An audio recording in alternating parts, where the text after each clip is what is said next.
The top ways to secure clients in 2025. That's what we're discussing on this episode of the Business Coaching Success Podcast. Let's jump in.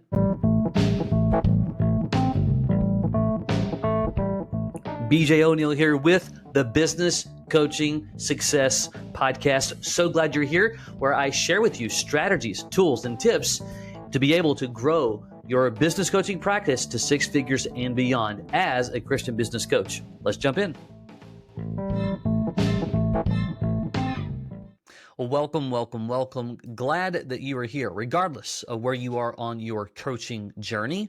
You might be new, you might be seasoned, you might be kind of in and out. In other words, lots of people coach with different reasons, different ways, and that's what one of the cool things, by the way, is why it brings about so much flexibility. We've got those on our coaching team who have full-time jobs. We have those that are part-time retired. We have those who are completely full-time as a coach and strategist, and lots of other things in between. But a question I get very often is, hey, what are the top ways to build my business coaching practice? And there's not necessarily just a black and white answer to that, as we're going to talk about. And I'm going to keep this super practical today. This is going to stay just right up the gut. Like, here are the things that if you start to go to attack and to learn and to get better at, you have an opportunity to add value, solve problems, bring about transformation, and earn a solid living doing that. Of course, in our network, in our business coaching network, we have Christian professionals. That's who we help to build a successful business coaching practice for a couple of reasons. One, for you to be able to earn what you want to earn and do the things that you want to do that you feel God's called you to do, but also to bring transformation and to bring value to the business community, to help them grow specifically in profitability so that they have margin and resource to be able to do the things that they actually want to do. That's why they got into business ownership to start with. So 6 things real quick. I say real quick. At a high level, perhaps you're aware of these. Maybe you need to refocus on some of these. Maybe you've never thought about these. Maybe you have been avoiding some of these. Who knows? Number 1, and I've put these in an order, by the way, for myself. That's not necessarily the order for everybody. What works really well for one person in one neck of the woods does not mean automatically that it's the right decision for somebody else, okay?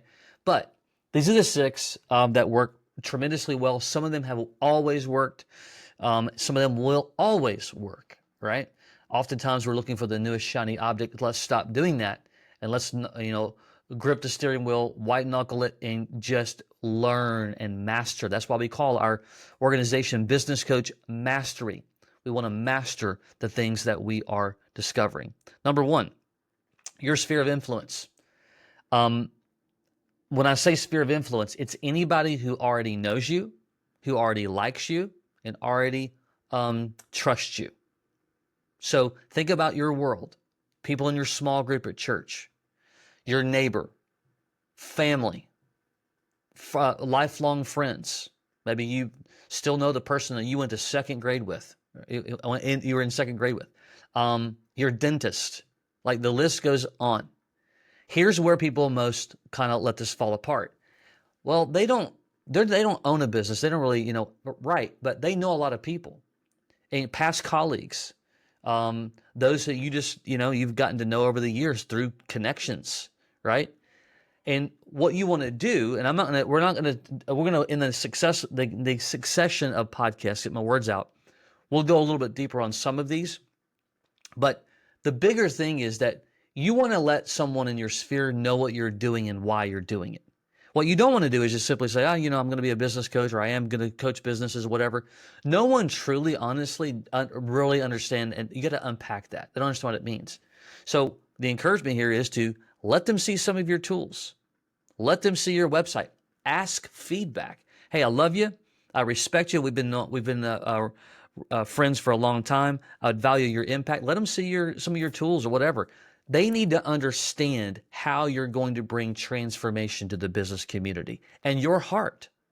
They need to know your heart behind that. And here's what you're going to do. You're going to ask 2 questions of all those people. 1, who in your network do I need to know to expand my network? Number 2, who in your network do you know that owns a business that either A, it's in the ditch, they need help, they're struggling, or B, it's doing okay. They've just kind of been stagnant for quite a while, but they'd like to, move it forward and grow. I would love to add value and to see if I can't be able to help those individuals. If you'll sit down over a period of a year consistently with those that are in your sphere, like I just said, and ask those two questions, you have the opportunity to get in front of a lot of people, both expanding your network and both getting introduced to businesses. Again, in the coming weeks, I'll have a specific podcast just on your sphere of influence. Number two, obvious one here, networking. And I know for some of you, you hear the word networking and you think network marketing, that there's anything wrong with that, but we all know it has some stigma around it. We hear, oh, I don't like to do that. But I just want you to hear me. There is still, to this day, nothing better, in my opinion, when you're getting connected to the business community, handshake by handshake.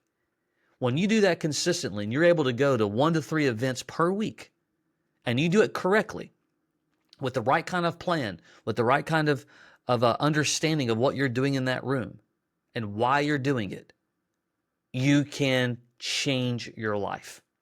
But the challenge is most people go into it half-hearted, show up late, leave early, no strategy, they don't ask great questions, and guess what? People in that room, they can feel it. They know when someone's just there, just checking the box off. Don't be a box checker. Master the art of networking and getting connected to the business community. It can be transformational, the Chamber of Commerce, the BNI groups. There's lots of different paid and unpaid strategies. There's different reasons you can work that out as to some are very specific, some are very broad, some are very are specific to generating leads. Some are just business networking, just in its truest and its finest sense. Sometimes it's like business breakfasts where there's a speaker. You need to decide in your local level. And by the way, you can do it online too. Alignable, LinkedIn, Facebook groups. Anybody who says that, I'm just not really sure what embrace connecting with people. BJ, that's not my personality. Look, I get it. There are some that are more outgoing than others. You need to truly get connected with the strategy of the power of the results, what networking can provide. Stop worrying about that's my personality or not. Okay. I know plenty of people who have much more reserved personalities who crush networking because they change their perspective, they change their words, they change their mindset about what it can provide with them. Number 3, collaborative opportunities. Working with, this is kind of like the referral process, but working with those who already have business-to-business clients, CPAs, financial planners, business brokers, even businesses that own or that are commercial related, lenders, commercial lenders. We have a coach who's working with in a collaborative way with somebody who owns a professional carpet cleaning company just for commercial purposes. There's ways. So you can do revenue share opportunities. You can do finder's fee opportunities. You can do just I'll scratch your back, you scratch mine opportunities. But the purpose is collaboration. For today, here's one thing I want you to if we're going to go down this road, don't just make it about you. When you enter into a collaborative relationship, how can I help them win? That's what you want to go after. Number 4, live events or workshops. Kind of a obvious one, but I'm telling you, you got to do it right. You can't do it halfway. You can't do one here and there. You need to be consistent with it. But when that's your main invitation, like if you're collaborating some of these together, let's say that you're deciding to do networking in workshops, and you're in that networking environment and referrals and you're getting to know people, the right ones that you believe could be a good fit that own businesses or they're connected to others that own businesses, your number one call to action is, hey, I'd love to invite you to something I've got coming up in 2 weeks. And it's called a Profit Acceleration Masterclass or a Profit Acceleration workshop, or we're going to discover how you can double the profits of your life. Whatever you're going to do, like your invitation's your number one backstop of activity inside that world. Number 5, social media. I know. So many people say, man, social media is just not my game. Here is a quick warning for you. If you've not done a lot with social media, you don't have a lot of followers on your Facebook or Instagram that are business owners, this is probably not the time for you yet, or maybe ever, right? I mean, I think we understand, and you likely have seen things that you connect with through social media, so we know it works. But just like the other strategies, if you don't have a strategic plan, if you don't have a strategic plan with consistency, if you don't have the right type of content, then might not be your ball game. I would just, before you throw it out the window entirely, don't just make a decision because that's just not me. I mean, you've got to learn and grow and stretch yourself. A rubber band is only at its best when it's stretched. Well, guess what? That's kind of like us too. You're going to get the best out of yourself when you're stretched. So social media might be an area you need to stretch yourself. Here's an easy way to start with LinkedIn. It's like, forget Facebook, forget Instagram right now. Start to use LinkedIn as a tool to build valuable, legitimate relationships that you can help bring about transformation. And with AI today, and we don't want to let AI just write everything for us, but it can definitely get your words out. You might say, BJ, I'm not great at making posts or blogs or articles. Totally get you. I'm not a writer either. But today we can harness and leverage AI tools to kind of get that idea out, to kind of get that thought out. So if anything else, make LinkedIn, if nothing else, make LinkedIn your number one platform for connecting with people, for socializing ideas of creation of how they can grow their business, and certainly kind of being a platform for your articles and your blogs. It's an easy, simple way to start. When you get into that habit and you're building that muscle, then you can talk about moving into the other platforms if and or should you ever do so. The last one, and I do put it here at the very end, paid opportunities.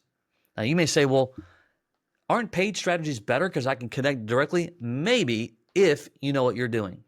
I'll tell you, it's the hardest one of the 6, without question. Why?